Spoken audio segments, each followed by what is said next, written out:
The blood-red sunset cast long shadows across the dusty main street of Copper Creek as Zara Vance stood trembling on the auction block, her father's gambling debts about to cost her everything she had ever known. At 20 years old, she had never imagined becoming property to be bartered away. Yet here she was, fighting back tears as the auctioneer called out her starting price to a crowd of leering men. The year was 1876, and the West was still wild and untamed, much like the hearts of those who sought their fortune there. Zara's father, Edwin Vance, once a respected shopkeeper, had fallen into debt with the wrong men. Now he stood at the edge of the crowd, unable to meet his daughter's eyes, the deed of sale clutched in his trembling hand. $500 for the girl, do I hear 500? The auctioneer shouted, his voice carrying across the dusty square. Zara's honey-brown hair whipped around her face as she scanned the crowd desperately. Her simple blue calico dress, once her Sunday best, now felt like a prison as men assessed her worth with cold, calculating eyes. 600, called a gruff voice from the back. Zara's stomach turned. It was Jeremiah Paxton, the owner of the saloon, a man known for his cruel treatment of women.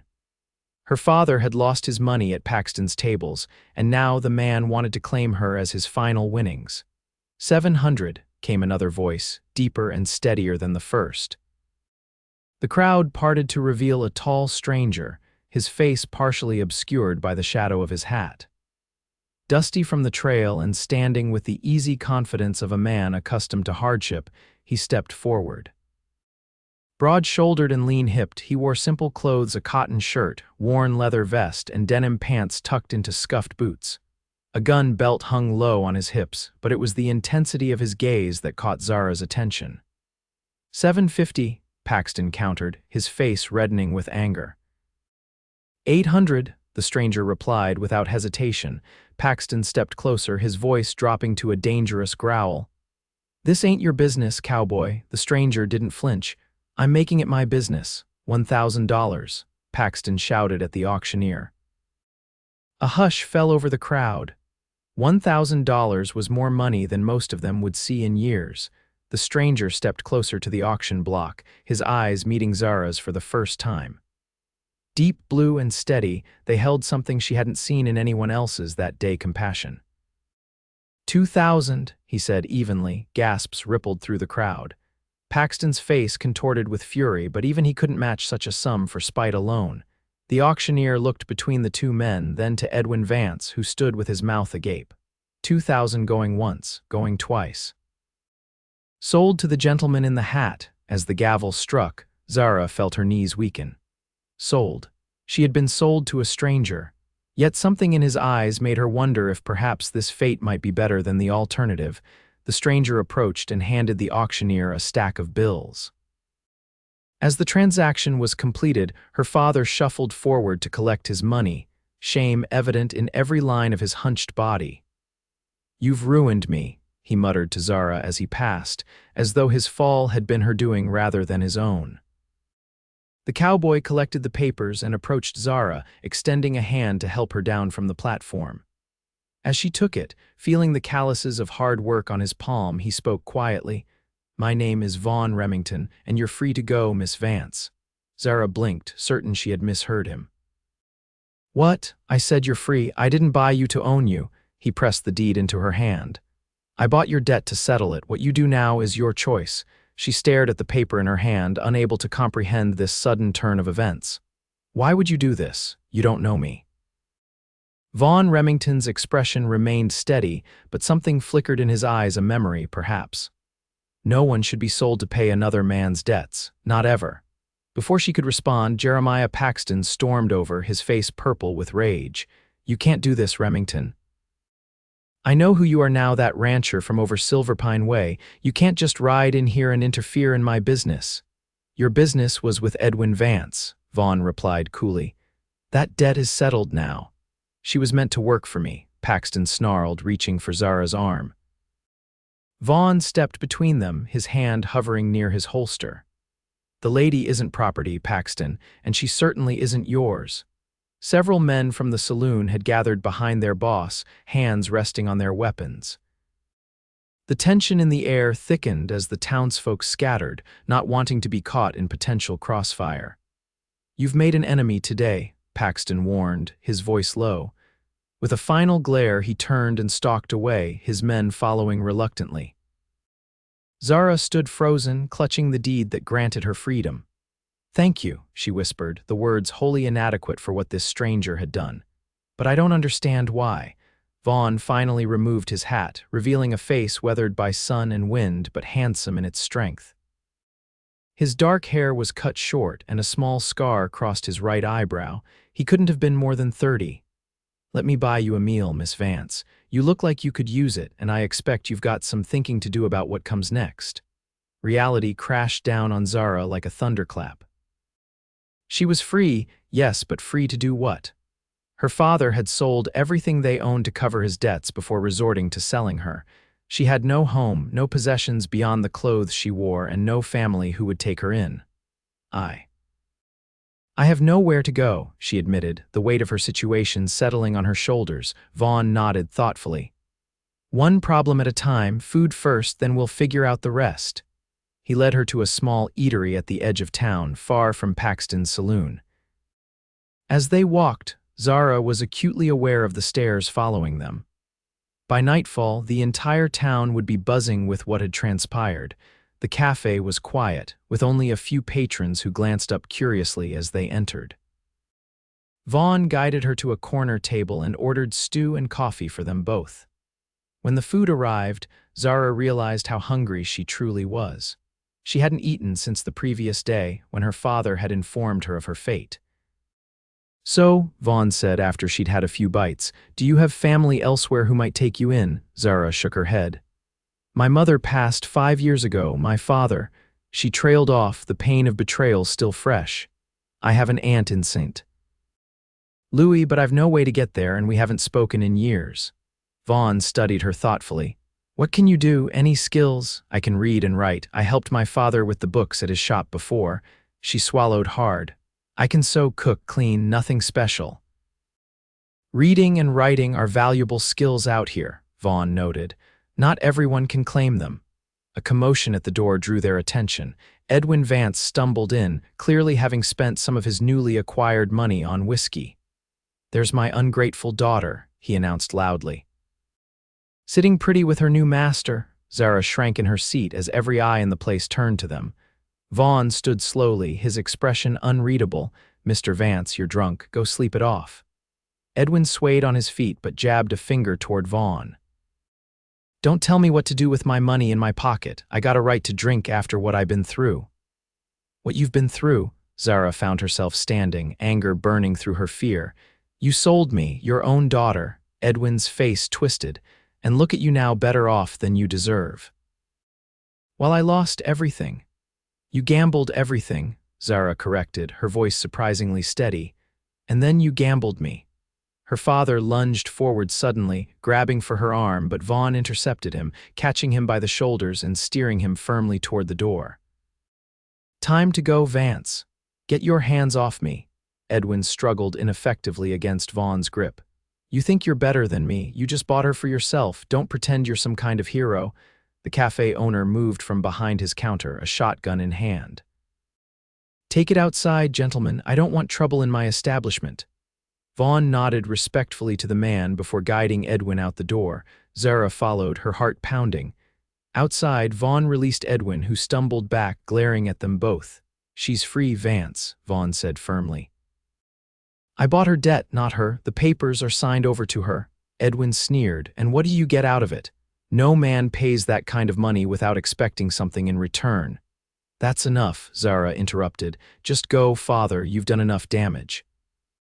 For a moment, something like regret flashed across Edwin's face, quickly replaced by bitterness. Without another word, he turned and staggered toward the saloon, leaving Zara and Vaughn standing in the darkening street. "I'm sorry about that," Zara said quietly. Vaughn shook his head.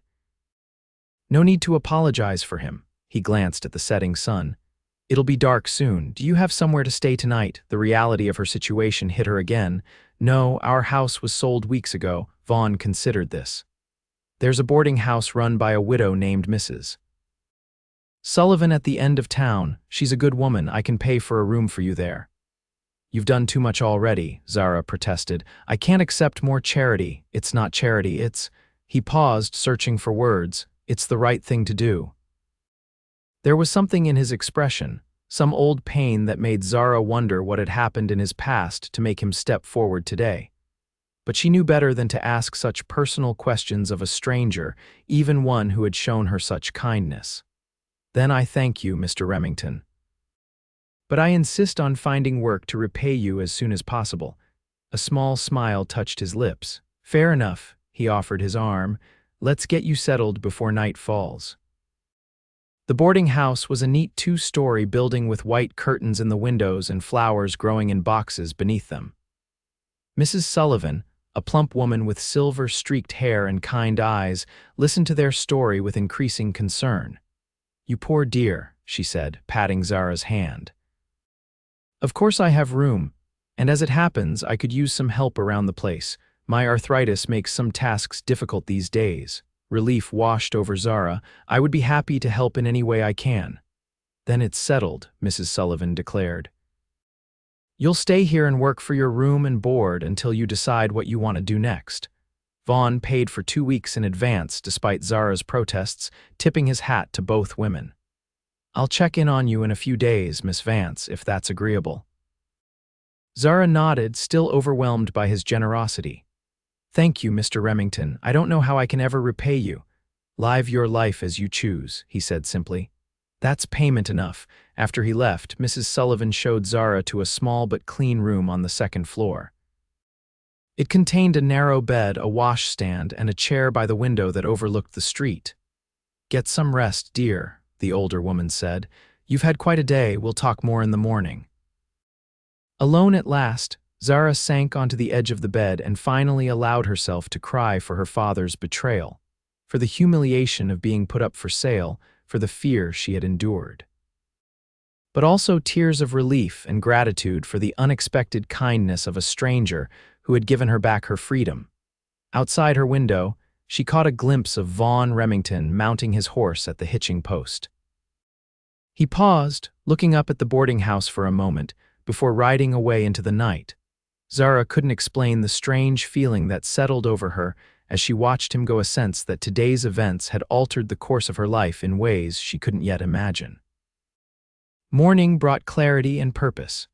Zara rose early, washed in the basin, and put on the same blue dress, now wrinkled from sleep. Mrs. Sullivan had promised to help her acquire a few essentials, but Zara was determined to work for everything from now on. The boarding house was already alive with activity when she descended the stairs. Several men in work clothes sat at the long dining table, eating a hearty breakfast before heading to their jobs. They looked up curiously as she entered, but Mrs. Sullivan quickly called her over.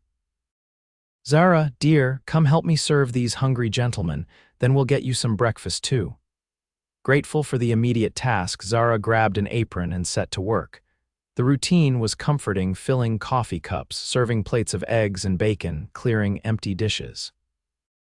The men were respectful, if curious, and she could tell from their whispered conversations that news of yesterday's auction had spread throughout town. After the boarders had left for work, Mrs. Sullivan sat with Zara for her own breakfast. Now then, let's talk about what happened yesterday. The whole town's talking about how that rancher bought your freedom. Zara flushed, pushing her eggs around her plate. It was unexpected. I still don't understand why he did it. Vaughn Remington is known to be a man of strong principles, Mrs. Sullivan said thoughtfully. Has his own ranch about 20 miles west of here, keeps to himself mostly, but he's fair in his dealings. His cattle drive usually comes through town twice a year. Do you know anything else about him? Not much. He settled here about 5 years ago. Bought land that most thought was too rocky for ranching, but he's made it work. She studied Zara's face carefully. He's never shown interest in town affairs before. What he did yesterday was unusual, even for a man of principle. Zara felt a flutter of something indefinable in her chest, but pushed it aside. Well, whatever his reasons, I'm grateful and determined to make my own way now. Mrs. Sullivan patted her hand. And you will? Now let's see about getting you some clothes. You can't keep wearing that same dress. The older woman proved to be generous and practical. She took Zara to the general store where, using some of the money Vaughn had paid for her room, they purchased fabric for 2 simple work dresses, a nightgown, undergarments, and basic toiletries. The storekeeper's wife offered Zara the use of her sewing machine to make the dresses. As they walked back to the boarding house, laden with packages, they passed the saloon where Jeremiah Paxton stood on the porch, watching them with narrowed eyes. Zara quickened her pace, but Mrs. Sullivan held her ground. "Good morning, Mr. Paxton," she said coolly. "Mrs. Sullivan," he returned, his gaze fixed on Zara. "I see you've taken in strays again." "I see you're still bitter about losing yesterday," Mrs. Sullivan replied. "Miss Vance works for me now, and I'd appreciate it if you'd leave her be." Paxton's smile didn't reach his eyes. "Of course, but you might want to warn Remington to watch his back. Some men don't take kindly to having their plans disrupted." Zara found her voice. "Mr. Remington has nothing to do with me beyond his kindness yesterday. There's no need to threaten him." "Wasn't a threat," Paxton said, lighting a cigar, "just friendly advice." He blew smoke in their direction before turning to re-enter the saloon. "Ignore him, Mrs. Sullivan murmured as they continued walking. His pride was hurt, that's all, but Zara wasn't so sure. The look in Paxton's eyes had contained real malice, and she worried that Vaughn might face consequences for his actions on her behalf. Over the next few days, Zara threw herself into work at the boarding house. She cleaned rooms, helped cook meals, mended linens, and made herself as useful as possible. The activity kept her mind off her father, who had apparently left town after collecting his money, and off thoughts of Vaughn Remington, who had not yet returned as promised. On her 4th day at the boarding house, while hanging laundry in the yard, she heard the sound of approaching hoofbeats. Looking up, she saw Vaughn riding toward the house, his broad-shouldered figure unmistakable even at a distance. Zara smoothed her hair self-consciously, suddenly aware of her plain work dress and the fact that she was engaged in menial labor. Then she chided herself for the vanity. This man had seen her on an auction block. Surely hanging laundry was a step up from that humiliation. Vaughn dismounted and secured his horse to the hitching post. He removed his hat as he approached, revealing hair that gleamed almost black in the midday sun. "Miss Vance," he greeted her. "I see you've settled in, Mr. Remington," she returned with a smile. "Yes, Mrs. Sullivan has been very kind, and there's plenty of work to keep me occupied." He nodded, looking pleased. "You look well. Better than when I last saw you." "Amazing what a few days of regular meals and honest work can do," she said lightly, trying to ignore the flutter in her stomach at his presence. "Indeed." He glanced at the half-hung laundry. "I won't keep you from your tasks, I just wanted to make sure you were faring well." Zara hesitated, then decided to speak frankly. "Mr. Remington, I feel I must warn you. Jeremiah Paxton made some thinly veiled threats about you the other day. He seems to harbor significant resentment over what happened." Vaughn's expression hardened slightly. "Paxton doesn't concern me. But I appreciate the warning. I'd hate to think you might come to harm because of your kindness to me." "I can handle Jeremiah Paxton," he assured her. Then, changing the subject, "I have business in town for a few days. Perhaps you join me for supper tomorrow evening." "I'd like to hear how you're planning to move forward." The invitation surprised her. "That would be lovely, thank you. I'll call for you at 6 then." He replaced his hat, tipping it slightly. "Good day, Miss Vance." As he rode away, Mrs. Sullivan appeared at Zara's side, a knowing smile on her face. "Well, well, it seems Mr. Remington's interest extends beyond a single good deed." Zara felt her cheeks warm. "He's simply being courteous." "Of course," Mrs. Sullivan agreed, not sounding convinced at all. "And I'm simply suggesting you might want to wear your new blue dress tomorrow evening." The next day passed in a flurry of work and anticipation. Despite her attempts to remain practical, Zara found herself looking forward to the evening with more enthusiasm than was sensible. She had just finished dressing in her new blue calico, a simple dress, but far nicer than her work clothes, when Mrs. Sullivan knocked on her door. "Mr. Remington is here, dear, and may I say, you look lovely." Zara smoothed her hands over the skirt of her dress nervously. "Thank you for helping me with it." "It was my pleasure." Now don't keep the man waiting. Vaughn stood in the foyer, hat in hand, dressed in clean clothes that, while still simple, were a far cry from the trail dusty attire he'd worn at their first meeting. His eyes warmed appreciatively as she descended the stairs. "Miss Vance, you look beautiful this evening." "Thank you," she replied, surprised by the sincerity in his voice, "and thank you for the invitation." He offered his arm, which she took after only a moment's hesitation. Outside, a buggy waited instead of his horse. He helped her up and took the reins, guiding the horse toward the better part of town. "I thought we'd try the hotel dining room," he explained. "The food is good and it's quieter than the cafe." The hotel was the grandest building in Copper Creek, though that wasn't saying much. Still, its dining room offered tablecloths and proper china, a luxury Zara hadn't experienced in years. Once they were seated and had ordered, Vaughn studied her thoughtfully. "You seem to have adapted well to your circumstances." "I've always believed in making the best of things," she replied, "and my situation now is far better than it might have been." "Thanks to you," she added softly. Vaughn looked uncomfortable with her gratitude. "I only did what anyone with conscience should have. But no one else did," she pointed out. "You were the only one." He was silent for a moment, turning his water glass slowly. "Perhaps I have personal reasons for finding such practices particularly objectionable." Zara sensed there was a story behind his words but didn't press. Instead, she changed the subject.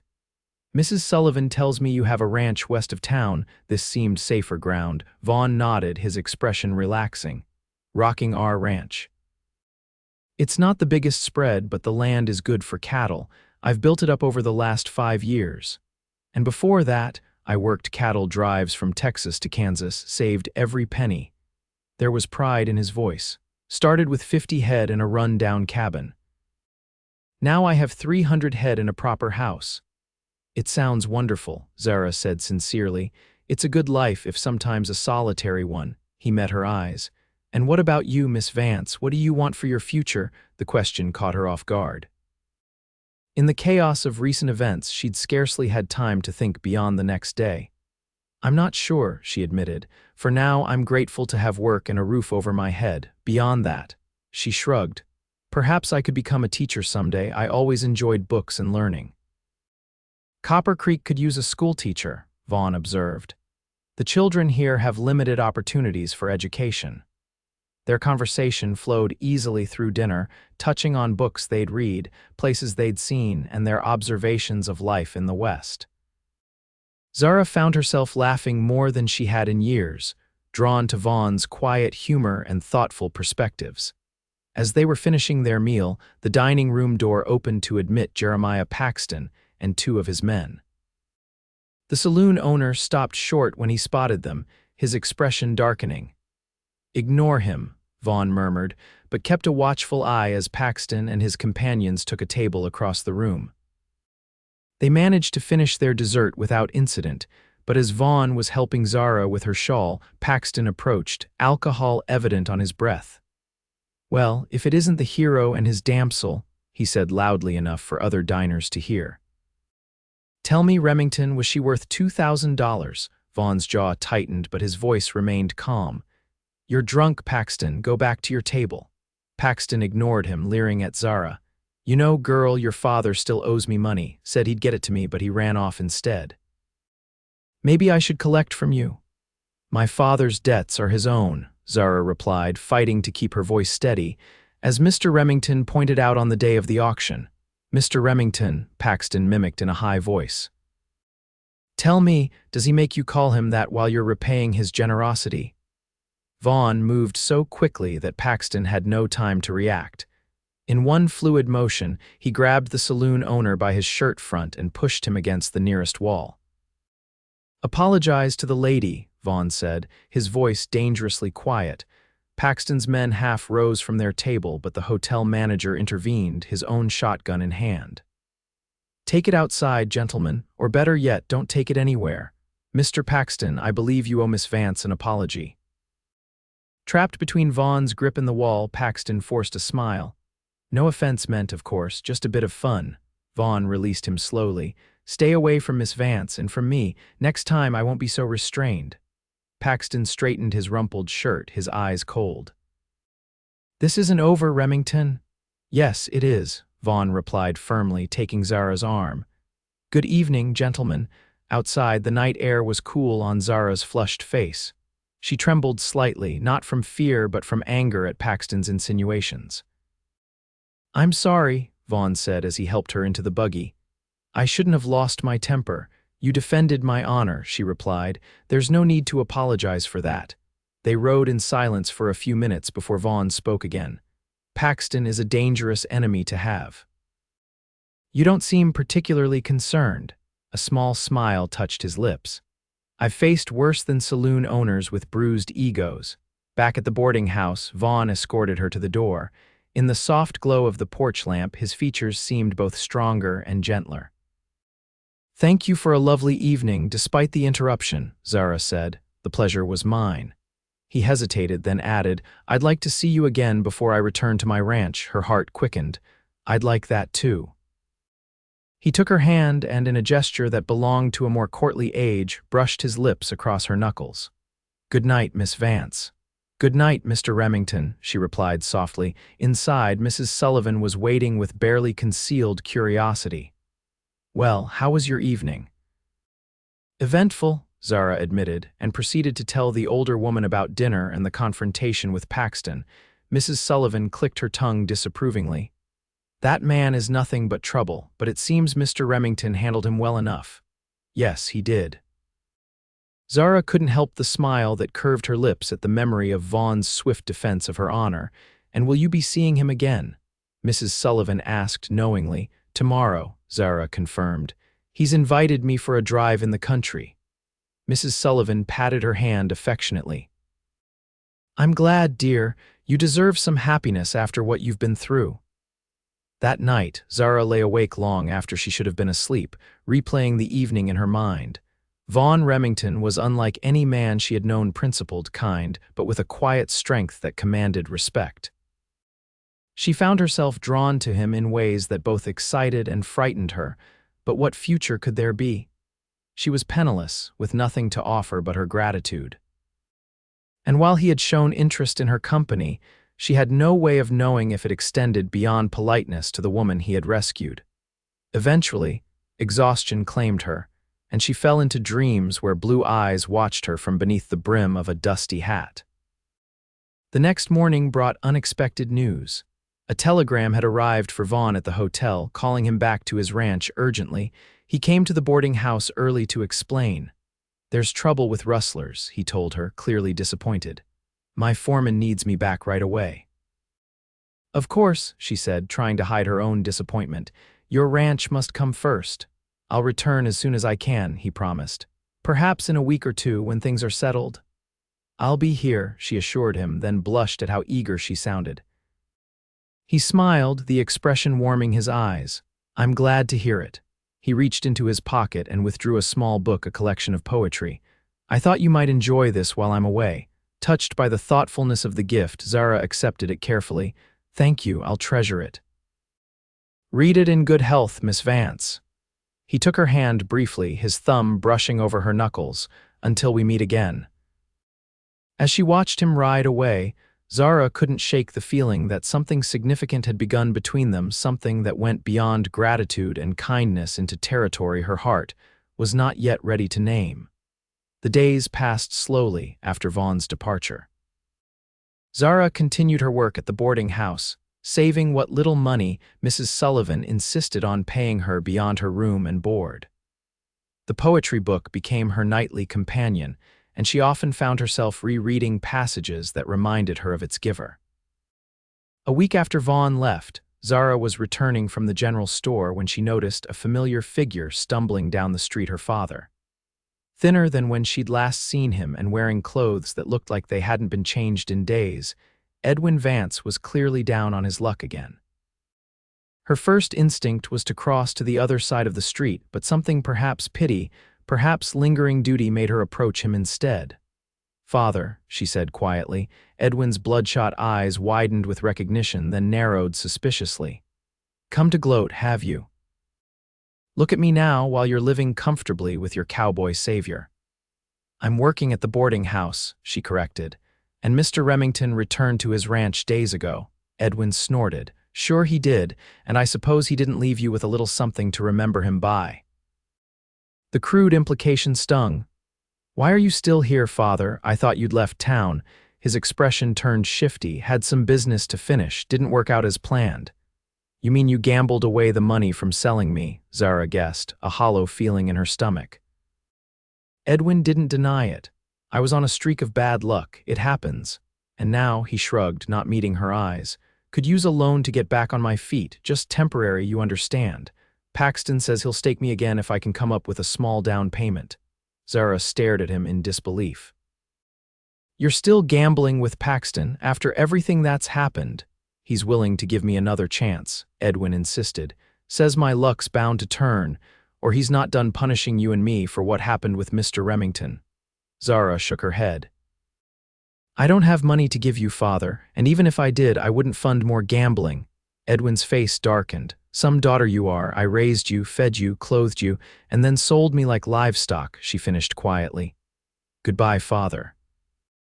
I hope you find your way to something better than this. She walked away, her heart heavy but her resolve firm. Behind her, she could hear her father shouting curses, but she didn't look back. That part of her life was over, and she refused to be dragged back into his self-destructive spiral.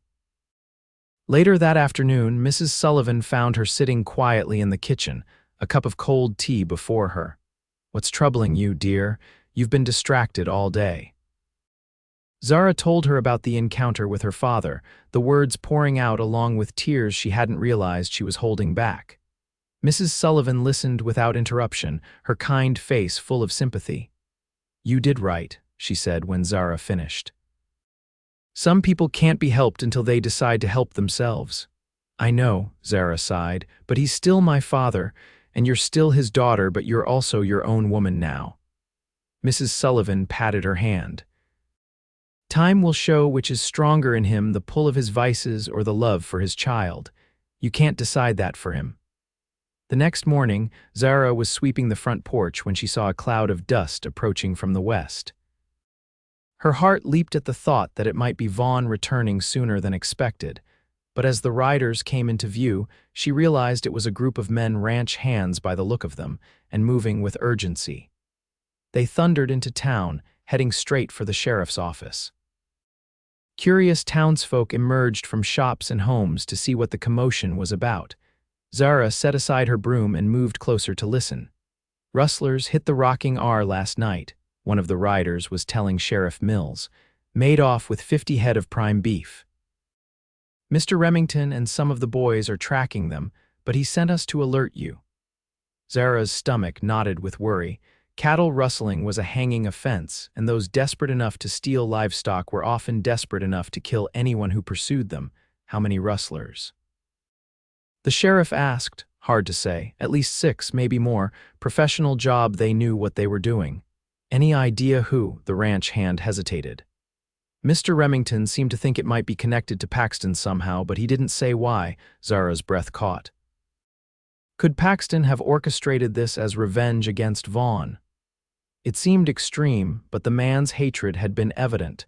The sheriff promised to gather a posse and head out to assist in the pursuit. As the crowd dispersed, Zara returned to the boarding house, her earlier contentment replaced by gnawing worry. Mrs. Sullivan tried to reassure her. Vaughn Remington knows how to handle himself, and cattle rustling is unfortunately common. It may have nothing to do with Paxton. But Zara couldn't shake her unease. That evening, as she helped serve dinner to the boarders, she overheard more troubling news. Jeremiah Paxton had left town the previous day with several of his men, supposedly for a gambling tournament in the next county. The coincidence seemed too great to ignore. Unable to concentrate on her tasks, Zara found herself watching the road from the west, hoping for some sign of Vaughn's return. 2 days passed with no news.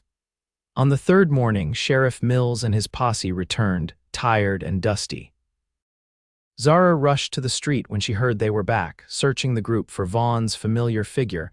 He wasn't with them. Fighting rising panic, she approached one of the deputies. "Excuse me, sir. What news of Mr. Remington and his men? The deputy removed his hat, looking uncomfortable. Still tracking the rustlers, miss. They headed into rough country, Mr. Remington, and 3 of his hands went after them while we turned back for supplies.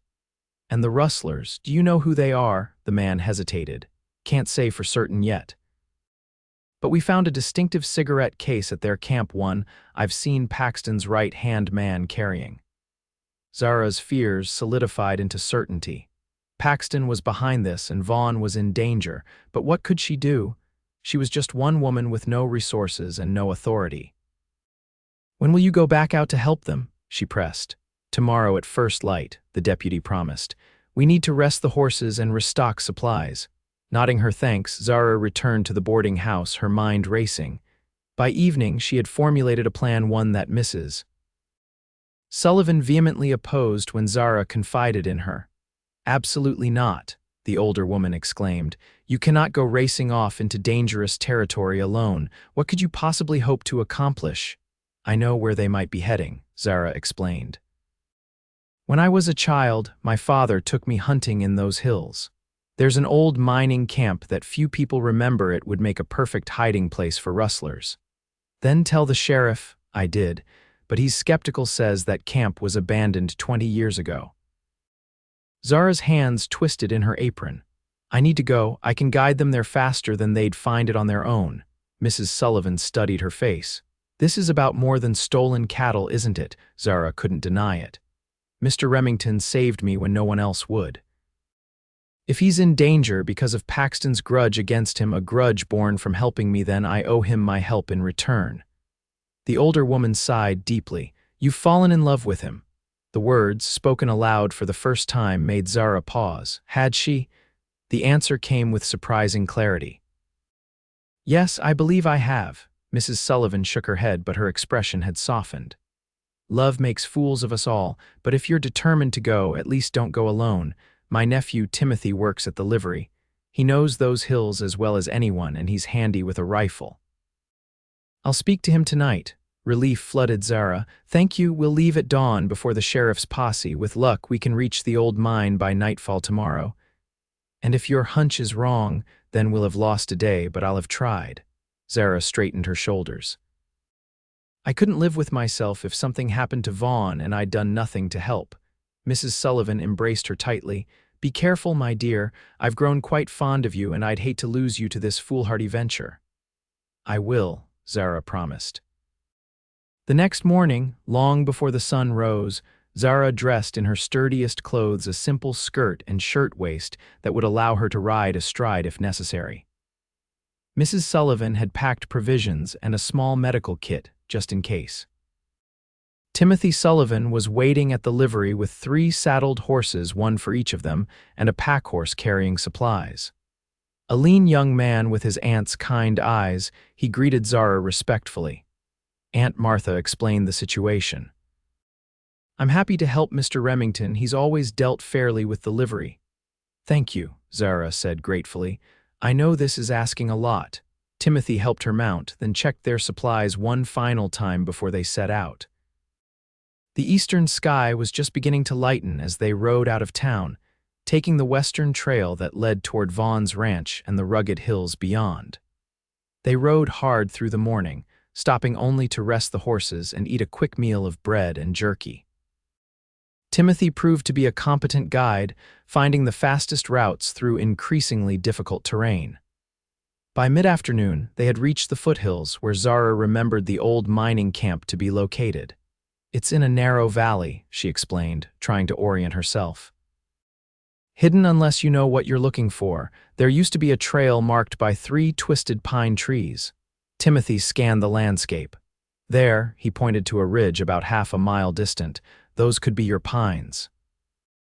They approached cautiously, aware that if rustlers were indeed using the camp, there might be lookouts posted. Just before they reached the ridge, Timothy signaled for them to dismount and proceed on foot. Leaving the horses secured in a sheltered copse, they crept up to the ridge line and peered over. Below them lay a small valley, and nestled against its far wall were the weathered remains of the mining camp's several cabins an ore processing shed and corrals that had once held mules but now contained cattle, Vaughn's cattle. "They are here," Zara whispered, her heart pounding. She counted at least 40 head of cattle bearing the Rocking R brand. Timothy squinted, studying the camp. "I see 4 men moving around, no sign of Remington or his hands." Zara felt sick with worry. Had they arrived too late? Were Vaughn and his men lying dead somewhere in these hills? She pushed the thought away, refusing to believe it. "We need to get closer," she decided. "See if we can learn anything about Vaughn's whereabouts." Timothy looked dubious but nodded. "We'll circle around to that stand of trees closer to the camp, but if we're spotted, we run no heroics." Agreed. "Agreed," Zara said, though privately she wasn't sure she could flee if Vaughn needed help. They made their way carefully down the backside of the ridge, using rocks and trees for cover as they approached the camp from the east. As they drew nearer, they could hear voices, men arguing about something. "Paxton said he'd be here by now," one complained. "I don't like sitting out here with these cattle." "He's taking care of Remington," another replied. "Said he had a score to settle." Zara's blood ran cold. She looked at Timothy, who had also heard and wore a grim expression. "Where did they take him?" the first man asked. "Old mine shaft. Figure they'll leave him there when they're done. No one comes out this way anymore." Zara had to clamp her hand over her mouth to stifle her gasp. The abandoned mine, of course. The entrance was on the other side of the valley, if she remembered correctly. She tugged at Timothy's sleeve and motioned for them to retreat. When they were safely out of earshot, she explained what she'd realized. The main shaft collapsed years ago, but there was a second entrance further up the hillside. If Paxton has Vaughn there. Timothy nodded grimly. "We need to find it, but carefully. If Paxton's men spot us, we'll end up in the same situation." They circled the valley, staying well away from the camp, heading toward the western slope where Zara remembered the mine entrance being located. The sun was beginning to set, casting long shadows that helped conceal their movement but would soon make navigation treacherous. After nearly an hour of searching, Timothy spotted a dark opening in the hillside, partially overgrown with brush but clearly man-made. They approached cautiously, listening for any sound that might indicate guards were posted. The entrance was silent and apparently unguarded. Whoever had brought Vaughn here must have been confident that the remote location was security enough. "Wait here," Timothy whispered, drawing his revolver. "I'll check if it's safe," but Zara shook her head. "We go together. I remember this mine, there are side tunnels. We'll need to search carefully." Timothy looked like he wanted to argue but relented with a nod. "Stay behind me." They entered the mine, the darkness swallowing them immediately. Timothy lit a small lantern he'd brought, shielding most of its light with his coat to avoid being seen from a distance.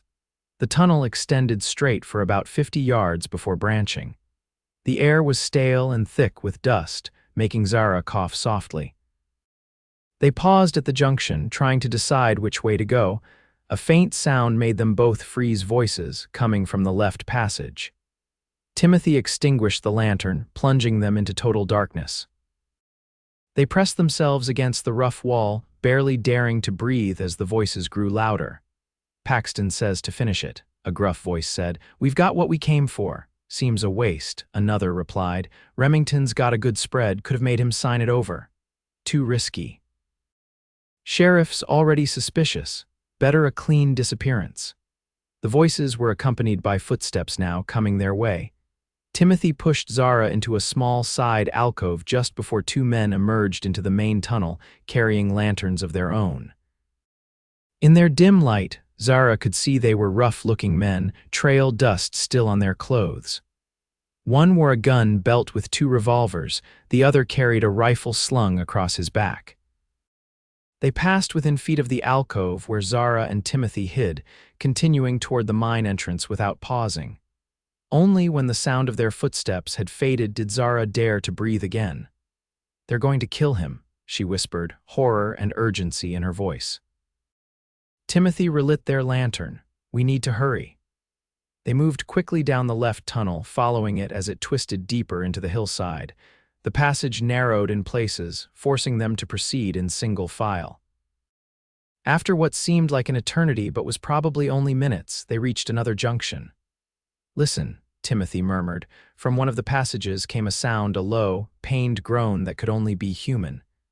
They moved toward it cautiously, the lantern's light revealing a broader chamber ahead. Timothy motioned for Zara to stay back as he peered around the corner. "It's clear," he whispered after a moment. "But there's someone tied to a support beam. I think it's Remington." Zara pushed past him into the chamber, her heart leaping to her throat at the sight that greeted her. Vaughn was indeed there, bound to a wooden support post, his head slumped forward. Blood matted his hair on one side and his face was bruised and swollen. His shirt was torn, revealing more bruises across his torso. "Vaughn," she gasped, rushing to him. His head lifted slowly at the sound of her voice, his eyes struggling to focus. "Zara," he rasped in disbelief. "What are you? You shouldn't be here." "SHH," she soothed, fingers working at the ropes that bound him. "We're getting you out of here." Timothy joined her, using his knife to cut through the thick ropes more quickly. As Vaughn's arms came free, he slumped forward and they barely caught him before he hit the ground. "My men," he managed, his voice weak. "3 of them, Paxton's gang, ambushed us. Where are they?" Timothy asked urgently. "Don't know, separated us, might be other tunnels." Vaughn winced as they helped him sit up. "How did you find me?" "I remembered this place from childhood," Zara explained, examining the wound on his head. It was a nasty gash, but the bleeding had slowed. "And we overheard Paxton's men in town." Vaughn's eyes, though clouded with pain, held hers intently. "You shouldn't have come, too dangerous." "I couldn't leave you here," she said simply. "Can you walk? We need to move quickly."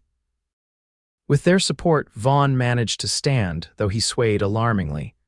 "Worked me over pretty good," he admitted, "but I can manage." They moved slowly back toward the main tunnel, Vaughn leaning heavily on Timothy. Zara carried the lantern, keeping it partially covered to minimize their visibility.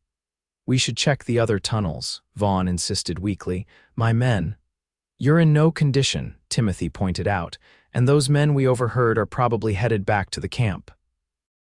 We need to get you to safety first, then we can bring help for your hands." Vaughn looked ready to argue but seemed to realize the logic of Timothy's plan. "All right, but we come back for them." They had nearly reached the main junction when they heard voices again, different ones this time, and accompanied by the sound of multiple footsteps. "That's Paxton," Vaughn whispered, recognizing one of the voices. They retreated quickly into the side passage they had just exited, extinguishing their lantern once more. The voices grew louder, and lantern lights spilled into the junction ahead. "Make sure he's finished," Paxton's unmistakable voice ordered. "I want to be back in town before anyone connects me to this." "What about his men?" another voice asked. "Leave them. They're secured in the lower tunnels. By the time anyone finds them, they'll have starved to death." Zara felt Vaughn tense beside her, his breath coming faster with anger. She placed a restraining hand on his arm, squeezing gently. They were outnumbered, and Vaughn was injured. Confrontation now would be suicide. The group moved past their hiding place toward the chamber where Vaughn had been held. They had only moments before Paxton discovered his prisoner was missing. "This way," Timothy whispered, guiding them toward another passage they hadn't explored. It might lead to another exit. They moved as quickly as Vaughn's condition allowed, feeling their way along the rough wall in the darkness. Behind them, shouts erupted as Paxton's men discovered the empty chamber. "He's gone. Someone cut him loose. Search every tunnel. He can't have gotten far." The narrow passage Timothy had chosen twisted and turned, sometimes forcing them to crouch to avoid hitting their heads on the low ceiling. Vaughn's breathing grew labored, but he pressed on without complaint. Just as Zara began to fear they had chosen a dead end, the tunnel widened and a faint glow of natural light appeared ahead. They emerged onto a narrow ledge halfway up the hillside, well away from the main entrance they had used to enter the mine. "Thank God," Timothy breathed, helping Vaughn sit against a rock. "We need to keep moving. They'll check all the exits." Vaughn nodded grimly. "My men are still in there." "The sheriff's posse will be looking for you by now," Zara reminded him. "Once we get you to safety, they can return for your hands." He looked at her, his battered face softening. "You came for me." "Of course I did." Their eyes held for a long moment before Timothy cleared his throat. "We should reach the horses before dark. Can you make it, Mr. Remington?" With visible effort, Vaughn pushed himself to his feet. "Lead the way." They moved carefully down the hillside, staying under cover of trees whenever possible. The sun was setting rapidly, the shadows growing longer with each passing minute. By the time they reached the spot where they had left their horses, twilight had descended. Vaughn was barely conscious, the exertion of the journey having drained what little strength he had left. They managed to get him onto Timothy's horse, with Timothy mounting behind him to keep him secure in the saddle.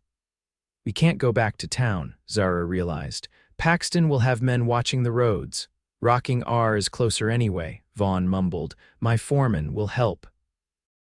They set off toward Vaughn's ranch, moving as quickly as they dared in the gathering darkness. Zara's mind raced with worry for Vaughn's condition, for his men still trapped in the mine, and for what would happen when Paxton realized his prey had escaped. The journey to the ranch seemed endless. They had to proceed carefully, avoiding the main trails where Paxton's men might be watching. Vaughn drifted in and out of consciousness, his head lolling against Timothy's shoulder. It was well past midnight when they finally saw lights in the distance, the Rocking R ranch. As they approached, a shout went up from a watchman, and soon several men rode out to meet them, rifles ready. "Hold up there," called a gruff voice. "It's Remington," Timothy shouted back. "He's hurt." The ranch hands lowered their weapons and rushed forward. Their faces registered shock at the sight of their boss's condition. "Mr. Remington, what happened?" The speaker was a stocky man with a graying beard whom Zara guessed was the foreman. "Paxton," Vaughn managed. "Ambush, my men, still at the old mine camp." The foreman's expression darkened. "We've been searching for you for days. Sheriff's got posses out too." "Get him inside," Zara urged. "He needs medical attention." The hands carefully lifted Vaughn from the horse and carried him toward the main house, a substantial structure of logs and stone that spoke of prosperity earned through hard work. Zara followed, her concern for Vaughn overriding any hesitation about entering a stranger's home uninvited. Inside, the house was simply but comfortably furnished.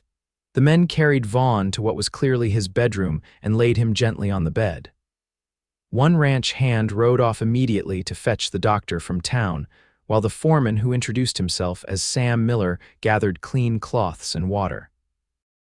"Miss, you might want to wait in the parlor," he suggested as he began to remove Vaughn's torn and bloodied shirt, but Zara shook her head. "I'll stay. I have some experience with treating injuries." Sam looked doubtful but didn't argue. Together, they cleaned Vaughn's wounds, the head gash, various cuts, and the extensive bruising across his torso that suggested broken or at least cracked ribs. Through it all, Vaughn remained semi-conscious, occasionally muttering something about his men or Paxton. Timothy, meanwhile, was explaining what they had learned to the other ranch hands. A rescue party was quickly organized to return to the mine and free Vaughn's captured men, with Timothy agreeing to guide them. "Be careful," Zara cautioned as they prepared to leave. "Paxton's men will still be searching the area." "We will," Timothy promised. "You stay here with Mr. Remington. Aunt Martha would never forgive me if I let anything happen to you." After they departed, Zara remained at Vaughn's bedside, bathing his fevered brow and speaking soothingly whenever he grew restless. It was near dawn when he finally opened his eyes fully, seeming to truly see her for the first time since their escape. "Zara," he whispered, his voice rough with thirst, "you're really here." She helped him drink some water, supporting his head gently. "Yes, we're at your ranch. The doctor is on his way, and your men have gone to rescue the others." Vaughn reached for her hand, his grip weak but insistent. "You risked your life. Why?" The question was direct, his gaze searching despite his weakened state. Zara found she couldn't dissemble or offer platitudes. "Because you matter to me," she said simply. "More than I realized until you were in danger." A small smile touched his swollen lips. "Funny." "Had to nearly die to hear that." She laughed softly, tears pricking at her eyes. "Don't make a habit of it, please." "No promises," he murmured, his eyes drifting closed again, "but worth it. To see you look at me that way." He slept then, his breathing steadier than before. Zara continued her vigil, wondering at how completely her life had changed in such a short time. From being property to be sold to sitting at the bedside of a man she had come to care for deeply, it seemed impossible that all this had transpired in less than a month. The doctor arrived mid-morning, confirming what they had suspected: 2 cracked ribs, a concussion, and numerous contusions, but nothing life-threatening with proper care. He left medicines for pain and to prevent infection, instructing Zara on their use before departing. Throughout the day, Zara tended to Vaughn, learning the rhythms of his household as she did so. The ranch hands treated her with a mixture of respect and curiosity, clearly wondering about her relationship with their boss but too polite to ask directly. Late in the afternoon, the rescue party returned, bringing with them Vaughn's 3 missing hands, hungry, thirsty, and sporting their own collection of bruises, but otherwise unharmed. They reported that the mining camp had been abandoned, the rustlers and the stolen cattle long gone. "Paxton won't get away with this," Sam vowed as he briefed Zara on their findings. "The sheriff needs to know what happened." "He will," she assured him, "as soon as Mr. Remington is well enough to give his account." That evening, as Zara sat beside Vaughn's bed reading aloud from a book she'd found in his small library, he woke again, more lucid this time. "Your men are safe," she told him immediately. "They returned this afternoon." Relief washed over his face, and Paxton gone with the cattle. "But the sheriff will be looking for him now." Vaughn nodded slightly, wincing at the movement. "And you, why are you still here?" The question wasn't accusatory, merely curious. Zara closed the book, setting it aside. "Someone needs to make sure you follow the doctor's orders," she replied lightly. "I've been told you're a terrible patient." A smile tugged at his lips. "Sam's been talking too much." His expression grew serious. "But truly, Zara, you don't need to stay. You must have your own life to return to." The words stung slightly, though she knew he meant no harm by them. "Are you asking me to leave?" "No," he said quickly, his hand finding hers. "God, no, I just don't want you to feel obligated. You've done more than enough." "I'm not here out of obligation," she said softly. His eyes, blue as a summer sky despite the yellowing bruise surrounding one of them, held hers intently. "Then why?" Zara took a deep breath. "Because in the short time I've known you, Vaughn Remington, I've come to care for you deeply. And I'm not ready to leave your side just yet unless you want me to." For a moment he was silent, and Zara feared she had said too much, too soon. Then his hand tightened on hers. "I've been alone most of my life," he said quietly. "Told myself it was better that way, safer. Then I saw you on that auction block, and something inside me that I thought long dead came alive again." He struggled to sit up slightly, ignoring her protests. "I didn't buy your freedom out of charity, Zara. I did it because I couldn't bear to see someone else's life stolen from them the way mine once was." "What do you mean?" she asked, sensing he was finally ready to share the story behind his actions. Vaughn's eyes grew distant. "I was 17 when my father died, leaving debts I knew nothing about. The bank took our farm in Kansas, my mother." His voice faltered. "They took her too, in a way. Not legally, those practices had mostly ended by then, but practically. The banker offered to forgive the debt if she became his housekeeper. We both knew what that really meant." Zara's heart ached for the young man he had been, witnessing his mother's humiliation. "She did it to protect me," Vaughn continued. "Made me promise to leave town, make something of myself. Said she'd join me when she could." His face hardened. "She died 6 months later. They said it was fever, but I've always wondered." "I'm so sorry," Zara whispered, understanding now why he had acted so decisively at her auction. "I swore then that I'd never stand by while someone else suffered that fate." His eyes refocused on her face. "When I saw you there, I wasn't just seeing you, I was seeing my mother all those years ago with no one to stand for her." Zara felt tears welling in her eyes. "Thank you for telling me. For trusting me with this." He reached up, his knuckles gently brushing a tear from her cheek. "I think I started falling in love with you the moment you looked at me from that auction block, not with fear or desperation, but with dignity, and every moment since has only deepened that feeling." Her breath caught at his words. "Vaughn, I know it's fast," he said quickly. "Too fast, probably. And I have nothing to offer but myself and this ranch. Zara silenced him by leaning forward and pressing her lips gently to his, mindful of his injuries. It was a brief kiss, sweet and full of promise. That, she said as she drew back, is more than enough. The recovery process was slow but steady. For the first week, Vaughn was largely confined to bed, chafing at the restriction but accepting it with as much grace as he could muster. Zara stayed at the ranch, initially sleeping in a guest room, though she spent most of her waking hours either tending to Vaughn or helping around the house. Sam Miller, she discovered, had been with Vaughn since the founding of the Rocking R and was fiercely loyal to his boss. The other hands, 12 in total, were similarly devoted, speaking of Vaughn's fairness and willingness to work alongside them rather than simply giving orders. Mrs. Sullivan, informed of events by Timothy upon his return to town, sent Zara's few possessions out to the ranch along with a note that managed to be both supportive and gently teasing about the situation.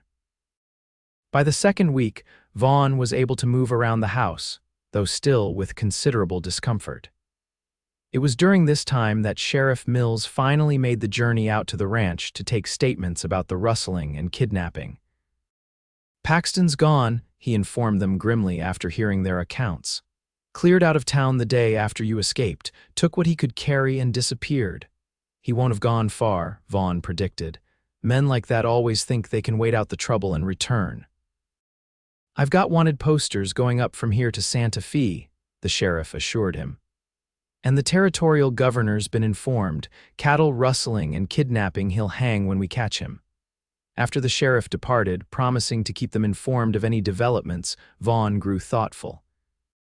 "This isn't over," he said that evening as they sat on the front porch, watching the sunset paint the distant hills gold and crimson. "Paxton isn't the type to let go of a grudge. What will you do?" Zara asked, concerned by the shadow that had crossed his face. "Be vigilant, double the watches."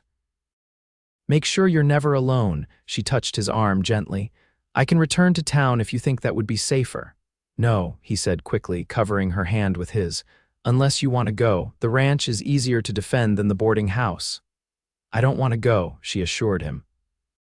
"But I don't want to be a burden either." Vaughn turned to face her fully, his eyes serious in the fading light. "You could never be a burden, Zara. These past weeks, despite everything, have been the happiest of my life."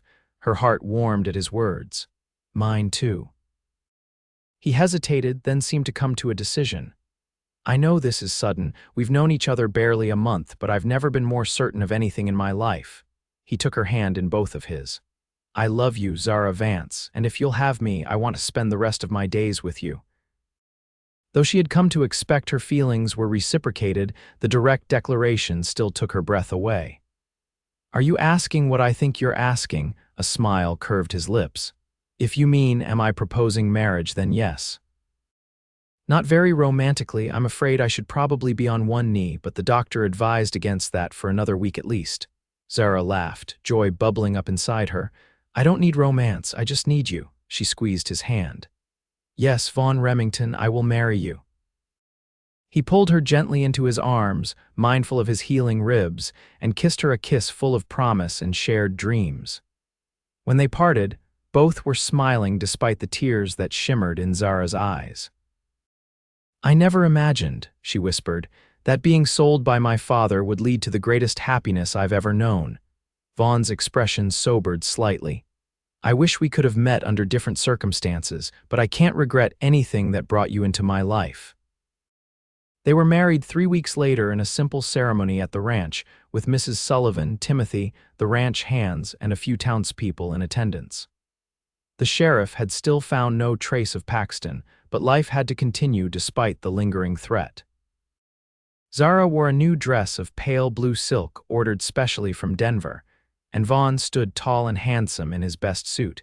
His injuries now healed enough that only faint yellowish bruises remained visible.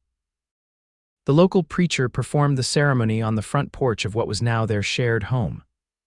"I take you, Zara Vance, to be my lawfully wedded wife," Vaughn said, his voice clear and steady as he slipped a simple gold band onto her finger. "To have and to hold from this day forward, for better or worse, for richer or poorer, in sickness and in health, to love and to cherish, till death us do part. I take you, Vaughn Remington, to be my lawfully wedded husband, Zara repeated, her own voice wavering slightly with emotion. To have and to hold from this day forward, for better or worse, for richer or poorer, in sickness and in health, to love and to cherish, till death us do part. By the power vested in me, the preacher concluded, I now pronounce you husband and wife. You may kiss your bride. As Vaughn's lips met hers, sealing their vows, Zara felt a profound sense of rightness. Whatever the future held, whether Paxton returned seeking revenge or remained a shadow from their past, they would face it together. The celebration afterward was joyous, with food, music, and dancing in the barn cleared for the occasion. As the evening progressed, Zara found a moment alone with Mrs. Sullivan, who hugged her tightly. I'm so happy for you, my dear, the older woman said warmly. Vaughn Remington is a good man. He'll treasure you as you deserve. Thank you for everything, Zara replied. I don't know what would have become of me without your kindness. Mrs. Sullivan waved away her gratitude. Nonsense, you made your own way. I merely provided a roof while you found your feet. She patted Zara's hand. But you'll always have a place at my table, both of you. Later, when the guests had departed and they were finally alone, Vaughn led Zara to the porch swing where he had proposed. Happy, Mrs. Remington? He asked, his arm around her shoulders as they gently swayed. Perfectly, she assured him, nestling against his side. Though I still sometimes feel I might wake up and find this all a dream. If it is, I'm having the same dream. He kissed the top of her head, and I never want to wake. They sat in companionable silence for a time, watching the stars appear one by one in the darkening sky. I've been thinking, Vaughn said eventually. About your interest in teaching. Zara looked up at him, surprised. What about it? There's no proper school in Copper Creek or anywhere within 20 miles. The children learn what their parents can teach them, which isn't always much. That's true, she agreed, remembering conversations with some of the townspeople at their wedding. What if we built a school? Vaughn suggested. On the edge of our property, close enough to town that children could attend daily, you could teach if you wanted to. Zara sat up straighter, excitement blooming at the idea. Do you mean it? Of course. He smiled at her enthusiasm. You have the knowledge and the temperament for it, and every child deserves the chance to learn. It would be wonderful, she breathed, already imagining a small schoolhouse filled with eager young minds. But can we afford it? The ranch is doing well, he assured her. And I've been saving for years with no particular purpose in mind. I can't think of a better investment in our community. She threw her arms around his neck, kissing him soundly. Thank you for understanding what would make me happy. Your happiness is mine now, he said simply. As mine is yours. As summer gave way to fall, and fall to winter, life at the Rocking R settled into a comfortable rhythm. The school became a reality, a sturdy one-room building that opened its doors in October with 15 students ranging in age from 6 to 16. Zara taught reading, writing, arithmetic, and history with passion and patience, quickly earning the respect of both children and parents. Vaughn, meanwhile, continued to build his herd and reputation as one of the most successful ranchers in the territory. The threat of Paxton's return gradually receded in their minds, though they remained vigilant. The sheriff reported occasional rumors of the man being spotted in various places, but nothing concrete emerged. By spring, Zara had news of her own to share. On a warm evening in April, as they sat by the fire after dinner, she took Vaughn's hand and placed it gently on her stomach. I have something to tell you, she said, watching his face closely. It took only a moment for understanding to dawn in his eyes. Are we? She nodded, smiling at his rare speechlessness. Yes, we're going to have a baby sometime in late October. Joy transformed his features as he gathered her carefully into his arms. A baby, he repeated in wonder. Our baby. Are you happy? She asked, though his reaction left little doubt. More than I can express, he assured her. Just when I think I couldn't possibly be happier, you prove me wrong. The months that followed were filled with preparations. A nursery was created in the room adjacent to their bedroom, tiny clothes were sewn, and the ranch hands treated Zara with even greater protectiveness than before. She continued teaching until the beginning of September, when Mrs. Sullivan arrived to take over the school temporarily. It was on a crisp autumn day, with golden leaves drifting from the cottonwoods, that their son was born after a long but uncomplicated labor. They named him Thomas Edwin Remington Thomas after Vaughn's father, and Edwin, despite everything, after Zara's. "He deserves to know where he comes from," Zara explained as they gazed down at their newborn son, his tiny hand wrapped around Vaughn's finger. "Both the good and the bad." "We'll make sure he knows the whole story someday," Vaughn agreed. "How his mother's courage changed both our lives." Zara shook her head slightly. "It wasn't courage, it was necessity and later love." "You're wrong," Vaughn said gently. "It took tremendous courage to survive what you did, to build a new life from nothing, to ride into danger to save me. Our son comes from strength on both sides." As Thomas grew from infant to toddler, life at the Rocking R continued to prosper. The school expanded to include a second room and another teacher to assist Zara, who had returned to teaching part-time when Thomas was 6 months old. Vaughn's ranch flourished, now running over 500 head of cattle and employing 20 hands. News came occasionally of Edwin Vance. He had been spotted in various towns throughout the territory, always moving on when his gambling debts mounted too high. Zara had written to him after Thomas's birth, sending the letter to her aunt in St. Louis with instructions to forward it if Edwin appeared there. She never received a reply, but the effort to reach out brought her a measure of peace. Of Jeremiah Paxton, there was no definitive news. The wanted posters eventually yellowed and were replaced by newer ones for different outlaws. The sheriff, when he visited, would sometimes mention rumors Paxton seen in Mexico or California or even back east, but nothing confirmed. "You ever worry he'll return?" Zara asked Vaughn one evening when Thomas was nearly 2, sleeping peacefully in his small bed. Vaughn considered the question honestly.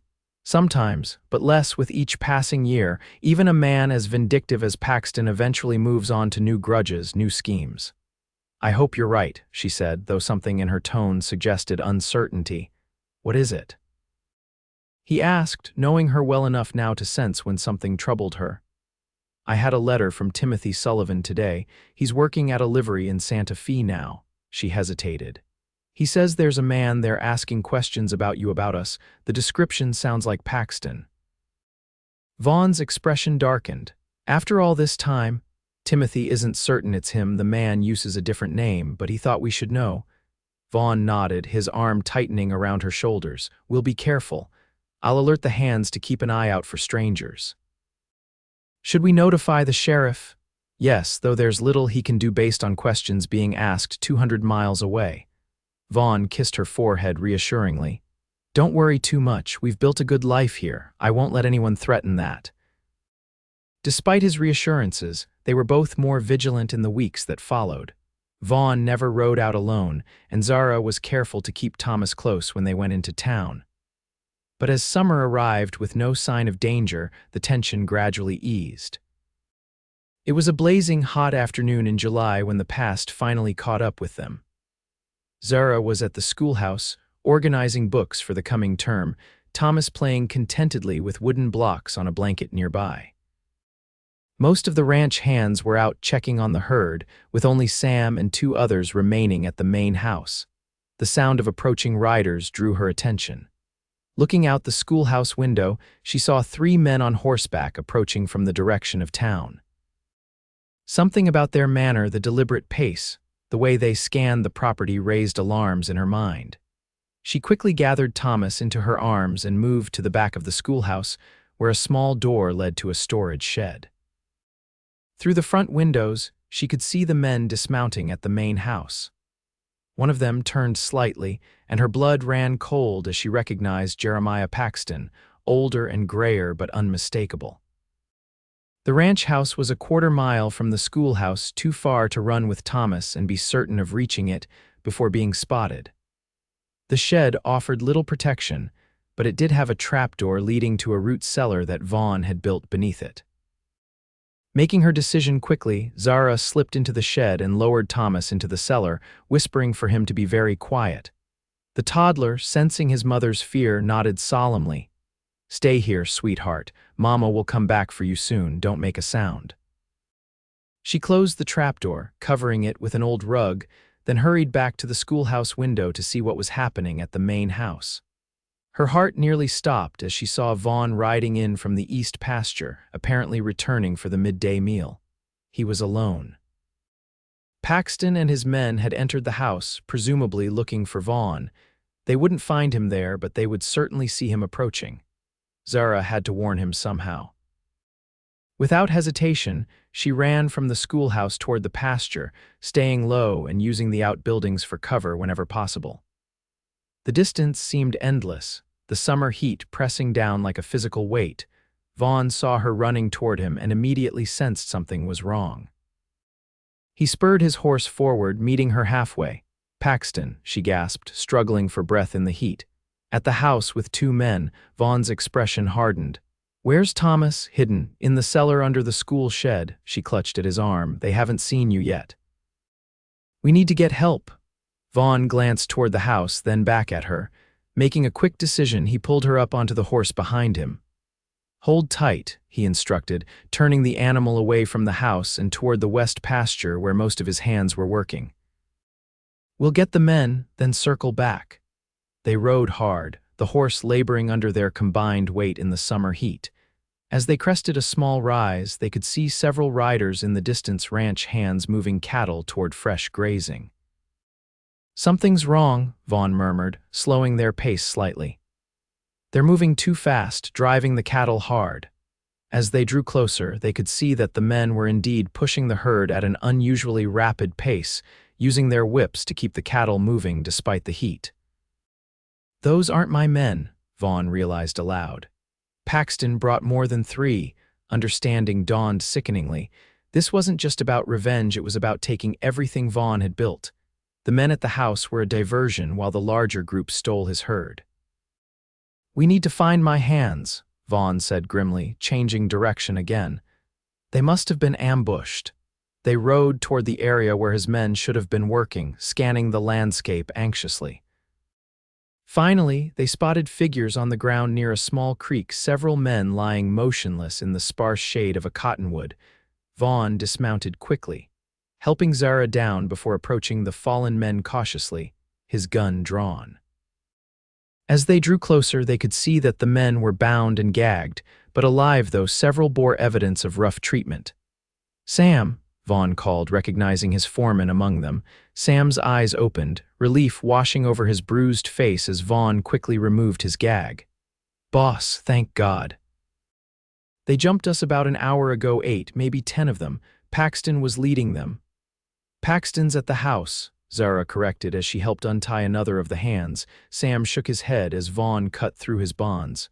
"Not anymore. He left 3 men there as lookouts while he led the rest of us out here. Said something about settling scores before taking your herd." Cold fear gripped Zara's heart. "Thomas, he's still hidden at the schoolhouse." Vaughn was already helping her back onto his horse. "Sam, get the men armed and follow as soon as you can. We're heading back." They rode even faster on the return journey, Zara's arms tight around Vaughn's waist, her prayers a constant stream in her mind. As they approached the ranch, they could see smoke rising from one of the outbuildings. The hay barn was ablaze, flames leaping high in the dry summer air. "A diversion," Vaughn muttered, "to draw anyone remaining at the house outside." They circled wide, approaching the schoolhouse from the rear. No riders were visible near it, which gave them hope that Thomas's hiding place remained undiscovered. Dismounting at a safe distance, they approached on foot, moving from tree to tree for cover. The schoolhouse appeared untouched, but they could see men moving around the main house, carrying out items and loading them onto horses. "Get Thomas," Vaughn instructed quietly. "I'll cover you from here. Once you have him, head for the line shack in the north pasture. You know the way." Zara nodded, her mouth dry with fear. "What about you? I'll follow once you're clear. Sam and the others should be here soon." He touched her face gently. "Be careful." She kissed him quickly, desperately, then slipped away toward the schoolhouse, keeping low and moving as silently as possible. Reaching the shed undetected, she carefully moved the rug and opened the trapdoor. "Thomas," she whispered into the darkness. "Mama," came the small, frightened voice. Relief flooded her as she reached down to lift him out. He clung to her neck, his little body trembling. "It's all right, sweetheart," she soothed, though her own heart was racing.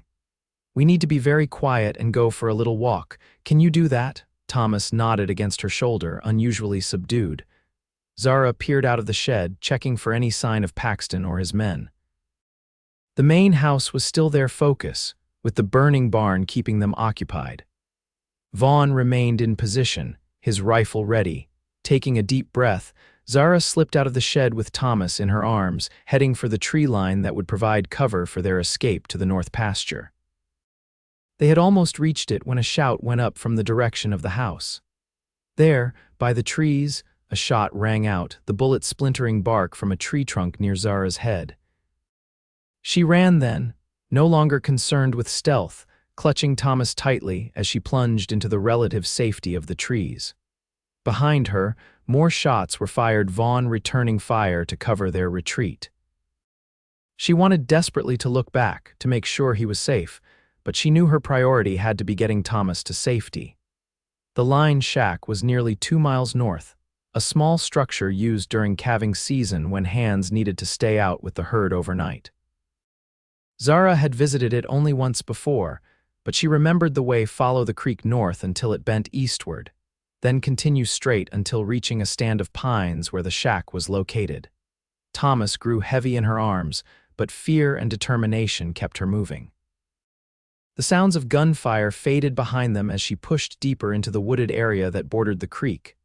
"Mama, I'm scared," Thomas whispered, his face buried against her neck. "I know, sweetheart," she panted, adjusting her grip on him, "but we're going to be fine. Papa will come for us soon." She prayed she was telling the truth. The creek seemed to stretch endlessly before finally making its eastward turn. Zara continued north, her pace slowing as exhaustion began to take its toll. Thomas had fallen into an uneasy doze, his weight becoming increasingly difficult to bear. When the stand of pines finally came into view, she nearly wept with relief. The small line shack stood just where Vaughn had described, weathered but solid. She stumbled the final few yards and pushed open the door, closing and barring it behind them. The interior was sparse: a small stove, a narrow cot, a rough table with 2 chairs, and some basic supplies stored in a cupboard. Zara laid Thomas gently on the cot, covering him with a blanket before checking the supplies. There was water in a barrel, jerky and beans in the cupboard, and most importantly, a loaded rifle hanging above the door. Taking the weapon down, Zara checked that it was ready to fire, then positioned herself near the single window where she could watch for approach from any direction. Now that they were relatively safe, her thoughts returned to Vaughn. Had he escaped? Were Sam and the other hands able to come to his aid, or had Paxton finally achieved his revenge? The sun was beginning to set when Zara heard hoofbeats approaching. She tensed, rifle at the ready, positioning herself between the door and her sleeping son.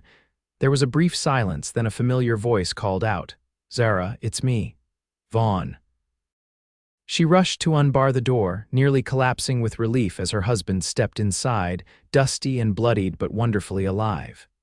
She threw herself into his arms, mindful of the rifle she still held. "Are you hurt?" she asked urgently, noting the blood on his shirt. "Just a graze," he assured her, his eyes moving to Thomas. "He's all right," scared but unharmed. She set the rifle aside to examine the wound on Vaughn's arm, which was indeed minor. A bullet had grazed his upper arm, leaving a bloody furrow but nothing serious. "What happened?" she asked as she tore strips from a clean towel to bind the wound. Vaughn's expression was grim. Sam and the men arrived just in time. Paxton and his gang were preparing to burn the house after looting it. They'd already moved about 100 head of cattle toward the south boundary. And Paxton. Vaughn was silent for a moment, his jaw tightening. "Dead. He came at me with a knife when he realized he was cornered. I had no choice." Zara closed her eyes briefly, feeling no joy at the news but undeniable relief that the threat was finally, truly ended. His men. 3 dead, the rest captured. The sheriff arrived with a posse just as we were rounding them up apparently. A passing traveler saw the smoke from the barn and alerted him. Vaughn winced slightly as she tightened the bandage. The herd is being brought back now. We lost the hay barn and some supplies from the house, but nothing that can't be replaced. Thomas stirred on the cot, his eyes opening. When he saw his father, he scrambled up with a cry of delight. "Papa," Vaughn caught him with his uninjured arm, holding him close. "Hello, son. You were very brave today." "I was quiet in the dark place, just like Mama said," Thomas reported solemnly. "That's my boy." Vaughn kissed the top of his head, his eyes meeting Zara's over their son's dark curls. The look they shared contained volumes relief, love, and the shared understanding that their lives had once again been fundamentally altered in a single day. They remained at the line shack that night, Vaughn sending a ranch hand who came looking for them back to the main house with news of their safety. None of them wanted to return to the scene of the day's violence just yet. As Thomas slept between them on the narrow cot, Zara and Vaughn talked quietly of what had transpired and what would come next. "It's truly over now," Vaughn said, his hand finding hers in the darkness. "Paxton can never threaten us again." "I keep thinking about how it all began," Zara mused. "With my father's debts and that terrible auction, how something so awful could eventually lead to such happiness." "Life has strange patterns," Vaughn agreed. "If your father hadn't sold you, if Paxton hadn't wanted you, if I hadn't been in town that day, we might never have met." "Do you ever regret it, spending all that money to free a stranger?" Vaughn's laugh was soft in the darkness. "Not for a single moment. Best investment I ever made." "I love you," Zara whispered, leaning carefully across their sleeping son to kiss her husband. "For who you are, for what you did, for the life we've built together." "And I love you," he returned, "for your strength, your courage, and for making me believe in second chances." They returned to the main house the following day to find the ranch hands had already begun repairs. The charred remains of the hay barn were being cleared away, the stolen cattle had been recovered, and the house itself, though somewhat ransacked, was largely intact. Life gradually returned to normal. The schoolhouse reopened for the fall term, with Zara teaching as usual, Thomas now old enough to sit in on lessons with the younger children. Vaughn's wound healed quickly, leaving only a small scar to join the collection he had accumulated over his years in the West. In the months and years that followed, the story of how they met became part of family lore, told and retold though with details appropriately edited when Thomas was listening. As he grew older, they shared more of the truth with him, wanting him to understand his heritage and the values they held dear. 5 years after Paxton's final attack, when Thomas was 7, and had been joined by a 3-year-old sister named Margaret, a letter arrived from St. Louis. It was from Zara's aunt, informing her that Edwin Vance had died there of pneumonia. He had been destitute, but in his final days had asked repeatedly for forgiveness from the daughter he had wronged. "He left this for you," her aunt wrote, enclosing a folded piece of paper. It contained only a few shaky lines. "Zara, I was wrong. The debt was mine, not yours. I am sorry. Your father." Zara cried when she read it, not from grief exactly, but from the closure it brought. Vaughn held her through her tears, understanding without words what the simple apology meant after so many years. That evening, as they sat on the porch swing that had become their favorite place for quiet conversation, watching Thomas and Margaret playing in the yard, Zara reflected on the journey that had brought them here. "I never thought I could forgive him," she said, folding the note carefully and placing it in her pocket. "But somehow I already had. I had to move forward with our life." Vaughn nodded, his arm around her shoulders. "Forgiveness doesn't mean forgetting. It means refusing to let the past control your future." "Our future," she corrected, leaning into his embrace, "the one you gave me the chance to choose." As the sun set over the ranch they had built together, casting long shadows across land that had witnessed both their greatest trials and their greatest joys, Zara felt a profound sense of peace. From the auction block to this moment, it had been a journey neither of them could have predicted, but one that had led to a life richer and more fulfilling than she had ever dared to imagine. Our future, Vaughn agreed, kissing her temple gently, and it's only just beginning.